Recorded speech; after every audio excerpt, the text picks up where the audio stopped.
Welcome to CMO Confidential, the podcast that takes you inside the drama, decisions, and choices that go with being the head of marketing.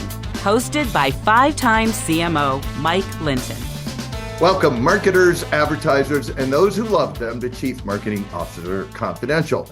CMO Confidential is a program that takes you inside the drama, the decisions, and the politics that go with being the head of marketing at any company in what is one of the most scrutinized jobs in the executive suite. I'm Mike Linton, the former Chief Marketing Officer of Best Buy, eBay, Farmers Insurance, and Ancestry.com, here today with my guest, Lynne Segall. Today's topic, a consultant turned professor discusses the B School curriculum. Now, Lynn is the Associate Dean at the Goizueta Business School at Emory University, where she is also an associate professor in the practice of organization and management. I can't believe I got through that whole sentence. Previously, she worked for a number of years at Accenture in a variety of consulting and talent leadership roles, including the Director of Talent and Organization Offering Development, which is a super long business card, probably. She has designed and worked on a specific class for Emory, which focuses on how to be a leader and exert influence. Two traits critical to the CMO position. Full disclosure, our paths crossed a number of years ago while Lynn was at Accenture and I was at Best Buy. Welcome, Lynn. Hi, thank you, Mike. It's great to be here. Great to see you. So let's start with a quick overview of the B School landscape today. Are companies getting the raw talent they need, and are students ready for the workforce? I think companies are getting great talent across the business school landscape. Students are, when I see with my students, they come to business school motivated, they want a career change, they're looking to grow in their careers, and they dig pretty deep to work hard in business school to prepare themselves for their career post MBA. The landscape is challenging, though. I'm in my 9th academic year. I've seen, I'm seeing us move through the generations. So we've moved, when I first started teaching, it was largely millennials in the classroom. Now it's largely Gen Z. And I think the different generations show up in different ways. And even the way they engage with the course material and how they think about their careers and how they think about their lives is even shifting a little bit. So we'll talk about that in a minute. I have an overarching question. We've had a bunch of academics on the show. Is the B School model keeping up with the marketplace? I mean, there's so much change in the marketplace, so much new technology, big data, and everything. And when you look at academics, it's not the fastest changing area in general, not Emory or anything in specific, but is the B School curriculum overall across the U.S. keeping up with the marketplace? It's an interesting question because I think back to, I think yes and no. There's so much change happening with technology. You look at artificial intelligence, and just Chat GPT in and of itself has changed how we've thought about even testing. And some professors are going back to handwritten tests just so that you can get into the mind of the student. In the individual classes, I think professors are innovating really at all schools, looking at how can you integrate these technologies in new and different ways and stay current. Looking at trends in the different disciplines. This is a podcast about marketing. There are all kinds of trends. Think about social media and the impact of social media on marketing compared to when I was in business school. It didn't even exist. We barely had the internet. So I think it is happening in the electives. I don't know how much is happening in the core curriculum. And I don't know if it needs to. The core curriculum in any business school is really focused on the discipline of business. And the core disciplines stay the same. The technologies shift. What I think is more challenging in business schools is how you focus on the content that is less tangible, the content that is more around problem solving and communication, the leadership skills, and how you figure out how to make things happen and make an impact in an organization. Those things are harder to teach. they're harder to see. And students value the technical skills because that's tangible and that's what they think they need, because they don't have the perspective of what it takes to be influential or what it takes to make an impact in an organization. So I'm going to come back to the students in a minute, but I do think probably now is a good time to talk about the two classes you teach, because they are different than a lot of classes people can take in business school. They're all about, I think, context and influence. Why don't you tell us about them? And then also, and then we could talk about like how the students are reacting to them and how hard it is to get this new curriculum into the universities. Sure. So the two classes I teach, one is a required course in the first term in the 2-year full-time program, in the first term of their MBA. So in this first term, they're getting all the traditional classes you would expect to get in an MBA program: your marketing class, your finance class, your accounting class, your data class, data analysis or statistics decision-making class, an operations class, et cetera, econ, strategy. And then they take my class. And my class is focused on structured problem solving, influential communication, and how you lead and organize the work of a problem solving team. So essentially, it's how do you figure it out and get it done class. And I'm bringing the toolkit from management consulting into the MBA classroom, but making it broadly applicable for all students, regardless of where they head after business school. And this is a really big deal, because very rarely do you ever get in any management job, but surely in marketing, a thing where you're in total control of any big project across the company. You have to enlist a lot of people. Tell me, how do you teach this thing? It's very hands-on. So I have an approach to structured problem solving that I co-developed with my predecessor, the person who was in my role before me. And it's basically a 7-step process for problem solving. Step 1, define the problem. Step 2, break down the problem. Step 3, plan the work. Step 4, work the plan. Step 5, build the case for change. And step 6, make the case. And then step 7 is all about starting the change, preparing the organization for the change. But I teach it all through hands-on practice, because you give them real cases. In the fall, it's real cases. It's in-class activities. It's homework assignments. There's a 6-week project around a case where they have to go do research in the library and they have to synthesize. And it's really kind of capstone. You have to pull in the analytics and the frameworks that you're learning in your other functional disciplinary classes. There's a lot of stand up and deliver and presentation and feedback. So it's super hands-on. It's the only way to learn it. I like to say the only way through is through. You know, I'm teaching my 15-year-old daughter how to drive a car. I can show her the gadgets in the car, and I can take her to a parking lot and she can drive up and down a few rows. But would I put her on the highway? No. And the same is true with the problem solving. You can understand it conceptually very quickly, but the only way you can really build the skills and the muscle is through repetition, practice. And so we build in our curriculum multiple opportunities for repetition. And then in the spring semester, they work on a project for an organization, a real project, a real problem for an organization over the course of a semester. And then your second class. So my second class is related to the spring semester, but these are second-year MBA students who are coaching first-year MBA teams. So the teams that are doing those projects. So my second class is called Coaching a Problem-Solving Team. And it's all about how do you facilitate the problem-solving process? How do you be an effective coach? And how do you effectively manage clients and stakeholders? So those are really what the 3 learning objectives are in my spring class.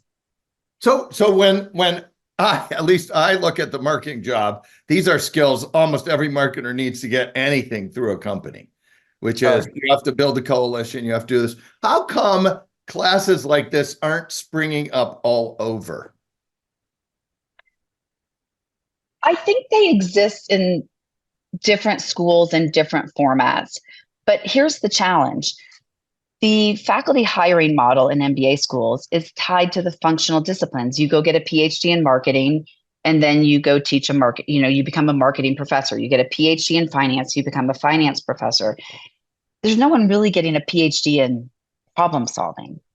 And there might be some PhDs in communication. So sometimes you'll see a class just focused on communication, but the communication has to be integrated with the problem solving. Otherwise, it becomes showmanship.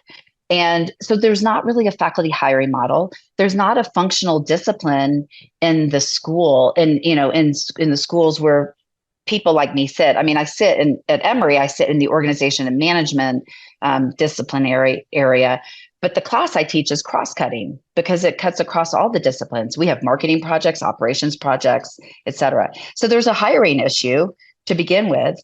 And then a lot of people, I mean, there's a mix in our faculty, and I'm sure this is true everywhere, of research-based faculty who are the traditional tenure track faculty and clinical faculty. And the not all faculty have decades of work experience in the real world, but they're steeped in really knowledgeable in the theories. And you have to have the real world work experience to have credibility in delivering this kind of content because the students are cynical. This is such a great discussion point. Let's talk about it a little bit. First, I want to clear up, make sure all our listeners know what showmanship means, because I took it to mean that just means you can put a good communication glossy on top of some concept, but you can't actually get the organization to execute anything. Is that fair? That's perfect. That's exactly. Okay. And you might be great at delivering it, but there also might not be a lot of substance behind it. There's no substitute for doing the work. You have to do the work.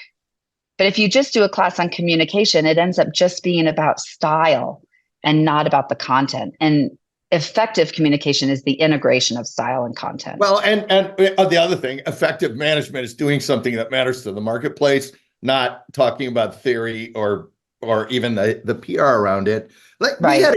We had a previous guest on because Jim Stengel, who was the CMO of Procter, and he said the CMO job, the chief marketing officer job, is 90% chief and 10% marketing. But you just said business schools are organized around functions like marketing or finance or, operations or communications. How is that? And why, you can't really, in my mind, be a very good CMO or CEO or in a lot of functions, a C, if you're not really good at leadership. How come, and I want to go back to your two classes, but also this concept of teaching how to get stuff done versus teaching theory and tactics. How come this isn't catching on more? And what do you hear from companies that come in and students after they've been out in the marketplace a little bit on what's missing in academics? That's a super long question, but it's really about how come we're not teaching more C and less function? The teaching more C is hard. We call it the softer skills, but they're actually the harder skills. They're the harder skills to develop, and they're the harder skills to teach. Everyone comes into this kind of content with their priors. I know how I show up. I've developed a pattern, ways of working. The average MBA in a full-time program has 5.5 to 6 years of experience. They've already developed habits and ways of being and ways of thinking. They've got mindsets that are sometimes informed even through their family systems growing up. So you come into a program and any kind of leadership development curriculum forces them to look at how they show up and they're not ready. So it's hard. Why aren't they ready? Because they've made this big choice to usually spend a bunch of money, drop out of the workforce, reboot their career, go to business school. Why aren't they ready? Because if you think about what they're going to do right after business school, they're not going to be the chief. They're going to be the marketer. And so they're focused, it's like that, it's like that analogy of only being able to see as far as your headlights. Yeah. And that's not a criticism per se. It's just human nature. They're looking at their first job out, maybe their second job out. They can't see out across that horizon yet. And I try to talk about that. I talk about these skills being craft skills that you build through repetition over time, through practice and coaching and feedback. But the good news is they're forever skills.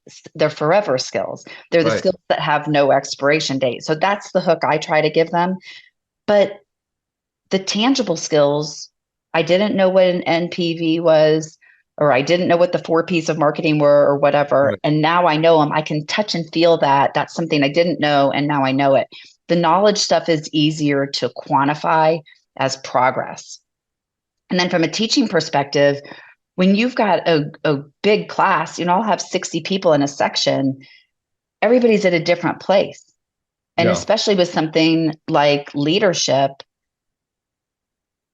we can teach concepts of leadership, but to really change behavior, Yeah. you need the one-on-one, you need the coaching, you need the feedback, sometimes you need the wet blanket or the ice bucket challenge on your head as a wake-up call. And that's really hard to scale. So how do you evaluate the students in the class in terms of how they're doing, and how do they know how do you give them an ice bucket or bonk on the head or whatever you want to call it, and says your leadership style isn't working? Like, what are some tips? Well, it happens in my class, in the spring class, in 2 different ways. I hire executive coaches. And so every student in my class has an executive coach that they work with over the course of the semester. So that's somebody that now I'm not grading them on what happens in that relationship with the executive coach. That's private. Right. The executive coach just lets me know, did they do the things they were supposed to do? Did they attend the meetings? Did they come prepared? Did they engage? But I don't learn about what the private nature of their work together was. And then they have reflection papers and some other activities that they turn in for me. It's an academic class, so I have to have some form of measurement. I just graded the mid-semester reflections over the last couple of weeks.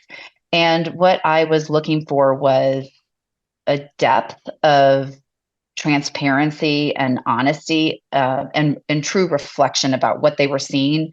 And I was looking for some vulnerability. Where did they notice that they had opportunities, and were they taking actions to do something about it? And then I gave them feedback, often in the form of questions. Have you thought about this? How are you going to deal with that? This sounds like an interesting challenge. What are your next steps for how you're going to address this issue in your team, or what have you? So more from a coaching perspective than here's your letter grade. But so one, I think that's super valuable. And I've had a bunch of companies, I know it doesn't show, but give me executive coach. And I found that some of the best training you could get, because it was additional reflection and also a free zone where someone could tell you what you were really doing wrong without a big penalty. And you could make mistakes with the coach and not in the marketplace. That I thought was super helpful. When you talk to companies and then when you talk to students that have left and been out there a couple of years, what do they say they wish business schools were teaching? My guess is it's probably more of your class, but what do they wish the students had more of? Not that they're not great, not that they're not coming out, but if students and companies out there that are hiring now could put a couple things into B schools, what would they put in? The reason we have my fall class is because recruiters said, you're not just Emory students, but MBA students in general are coming out of business school, steeped in the theory of business, but then we have to teach them how to do anything once they get here. And before you go on, tell us about this. This is based on some massive study you did, right? Not us, but there was a book that came out in the mid 2000s called Rethinking the MBA. And it was 3 business school professors, I think Harvard, Yale, and I forget now where the 3rd professor was. And they did the study. And then I think I wasn't at Goizueta at the time that we were developing this, the early versions of this course, but that I think we did our own research from recruiters and heard similar things. We also heard, and this is reflected in that book as well. There's some really powerful quotes in the book about how MBA students couldn't communicate their way out of a box. And so our faculty took that very seriously and incorporated that into the curricular reform of the time and built that into the curriculum. And we hear that from recruiters now, that those are the skills that differentiate one MBA student from another once they get in. What I hear back from alums when I get the messages in LinkedIn or in my email are that they felt prepared beyond the things that they learned in their traditional MBA classes. I have a student and a former student at UPS, and she went in and was, I don't remember exactly the details, but there were some research reports that she would receive, and then there was a standard way of synthesizing it and reporting it up, and there was like many, many pages. And she looked at it and she thought, this doesn't seem very effective, and it doesn't seem like anyone's paying attention to this. She synthesized it into a one-pager and shared that back. And it was so powerful that the CMO's chief of staff reached out to her and said, we really like the way you did this. Can you help us with these other things? And then that progressed. And then eventually she became the CMO's chief of staff. And she's progressed further. And she connects that back to some of the core things that she learned in my class about communication. So that's pretty cool. But that is theory. I've also personal experience. Companies very rarely can move on theory. And also the closer you get to the actual sale and the customer, the less the theory matters and the more the execution matters. Or at least that's been my experience. How come this and things like sales classes or AI classes and big data classes, how come, and then this collaboration that you're really envisioning here in your class and context and influence, how come there's not an explosion of these classes right now across B schools? It's a great question. I do think it goes back to what I already said. It's really hard to teach and it's really hard to scale. I have 26 students this spring in my class, and there's a lot of hands-on. There's, the coaches or whatever, there's a cost to that. Yeah. And, so not all of our students are getting it. 26 students are getting it. Yeah. And so the scale, and, if you look at some of the bigger MBA programs that have 800, 900 students, tough. I think scale is the challenge, and it's hard, and it's so individual and so personal. Yeah. And so you can scale the theory all day long. You can't. But then what you're seeing is an explosion of AI companies. When you go back and look at the MarTech stack, when that really started, explosion of companies and the speed of the marketplace building up the competency. And then when I personally look back on what B schools are actually training, that explosion of competency, there is a good explosion of theory behind it, but not an explosion of executional teaching. I know. That's just my opinion, but yeah. But when you're working with marketers, the theory of how to apply this is it's helpful, but it doesn't move anything, because the complexity of applying these things is where you get hung up. And that's where, in my mind, a lot of CMOs get hung up. Yeah. It's the execution of the theory. Yeah, I will say I participate in a group of peers of people like me at business schools all over the country, and even some schools outside of the U.S. We get together every summer. The organization is called LEAP, Leaders of Experiential Project-Based Education. And experiential learning, project-based learning is expanding. If you look at what has happened, 20 years ago, Emory, we had experiential learning at Goizueta. Michigan had experiential learning. UCLA had experiential learning as a formal part of the curriculum. Right. But most other schools did not. That is not true today. Today, every school in the top 20 and even the top 30 probably has at least one or two electives that are project-based learning or experiential learning. Action learning would be another terminology that's sometimes used, term of art. The difference is not all schools are requiring it for everybody. Right. That's where I think the explosion needs to happen. I think it should be required for everybody, because the theory is important, but as you say, the practice is everything. And this is the part I want my students to understand, it's the way to really accelerate career readiness is to get the reps in, to get the practice in. And that's some of what I hear back. Like I got a note, I think last year, from a former student who was at a consulting firm. And he said, the bench is really full right now. That's the terminology in consulting for people aren't staffed. And he said, the bench is really full right now and very few people are getting staffed because the market is soft.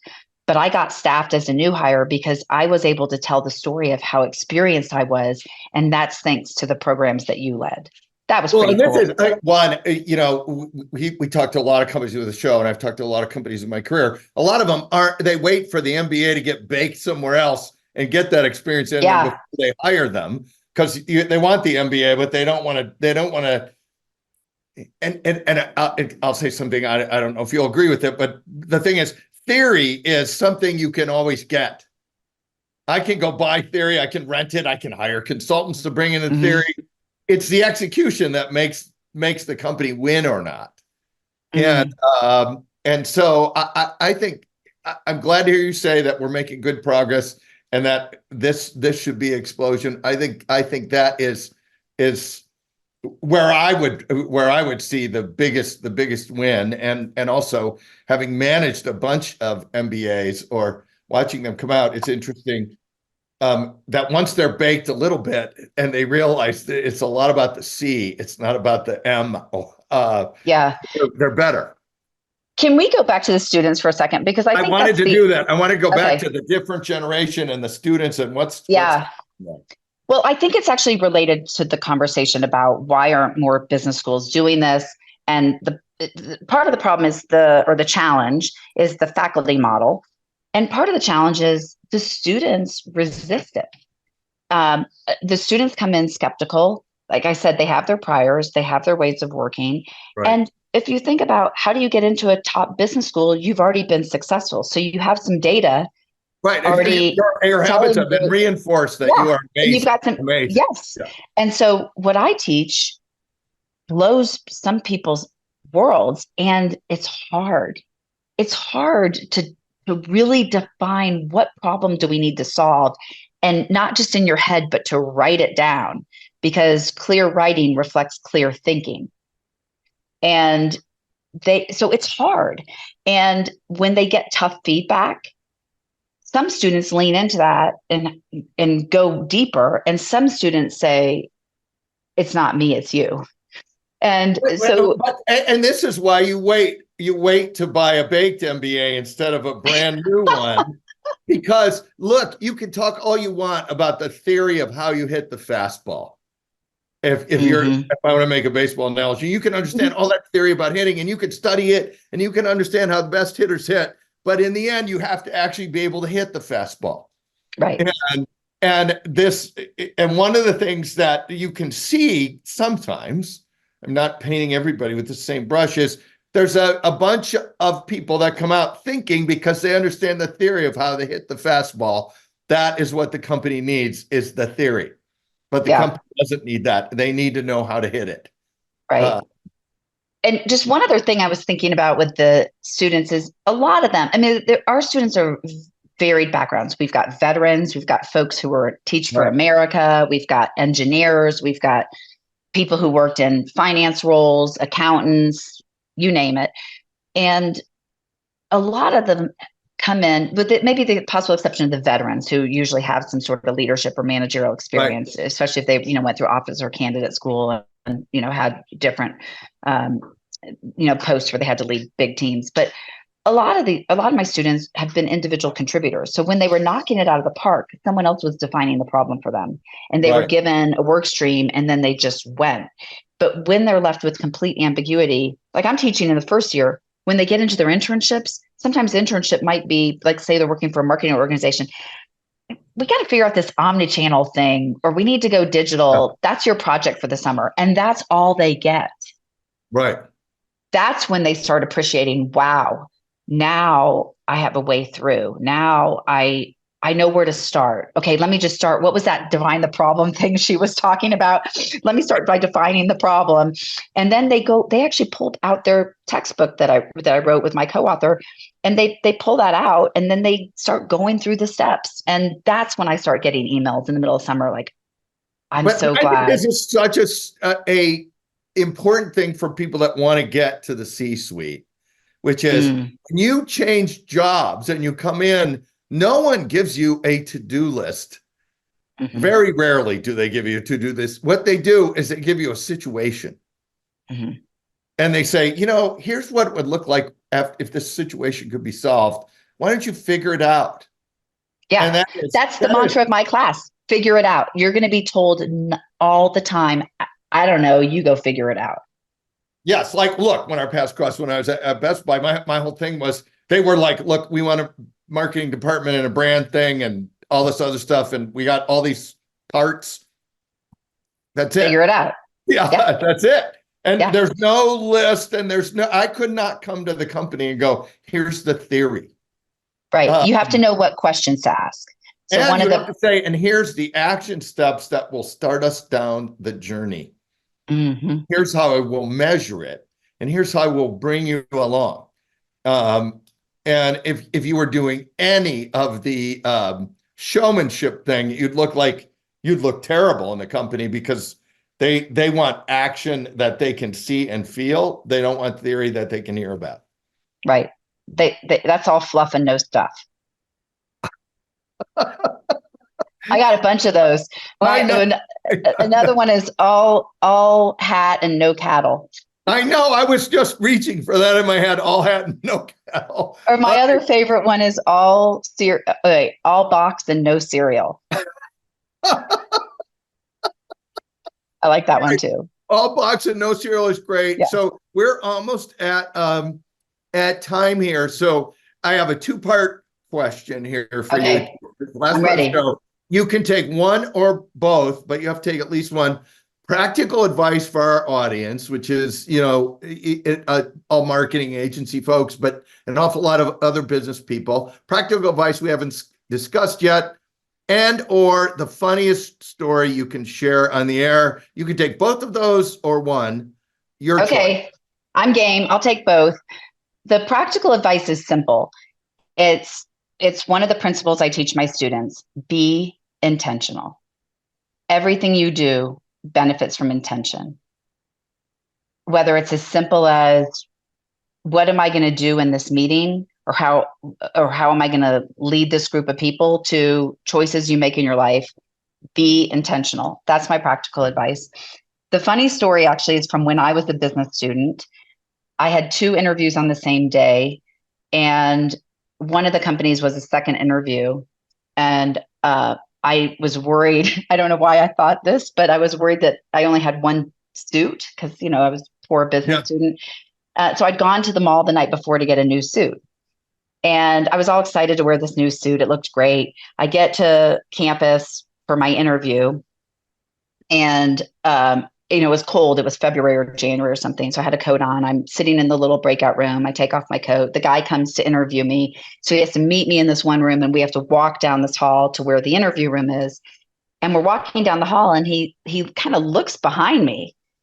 And I'm thinking, why is he looking at my backside? This is rude. And he said, "What's that?" And I turn around, and on the back of my suit, on the back of my navy suit, is a white security tag. And he says, "Do you always steal your suits for your interviews?" No. I kid you not. And I am just like I at first I couldn't focus. I couldn't figure out what it was. Like, it looked like a gob of masking tape or something. I'm like, what is that? And I'm like, oh my God, it's the security tag. And so we get to the interview room, and I am just, 3 shades of red and whatever. Yeah. And we are laughing, and, we just laughed about it. And then we kind of got calmed down, and it was a case interview, it was a consulting firm, and I nailed the case interview. And then I had to go to the second interview, because it was like back-to-back interviews with, this was the same company still, but and so I get out in the hallway, and my friend who was in the other room is waiting to swap, and he sees me, and I say, "Oh my gosh, you're not gonna believe what happened." And he's already laughing. I'm like, "Why are you laughing?" Well, I was wearing a skirt, And the skirt was a little bit loose. So when I walked, it had like shifted around. So the vent in the back was in the front by my knees. And it had the big X. Like, you know, in men's suits, how the vents on this jacket have the stitched X. So I had a big giant X on my skirt in the front. So we quickly cut that off before my next interview. But I had to go to the mall between campus and going to the other company where I had the second interview to get the security tag removed. But it was pretty humiliating. I did get the job with the consulting firm. I did work there that summer, and it's made a great story ever since. It is. And it's also not a recommended icebreaker, but really quite the icebreaker. Let's just say that. Yeah. And the lesson is, it's not what happens to you, it's what you do with it. Yes. And so I love that lesson. I think that is a great way to end the show. Thanks, Lynn, for joining us. And thanks to everyone for listening to CMO Confidential. If you are enjoying the show, hit the like button and subscribe. And look for all of our shows on Spotify, Apple, and YouTube, which include Marketing, the battle between believers and non-believers. It was the best of times, and it was the worst of times. A search perspective on marketing. The Jim Stengel interview on what it takes to be a successful CMO, and is the CMO position the hardest job in business? Hey, all you marketers, stay safe out there. This is Mike Linton signing off for CMO Confidential.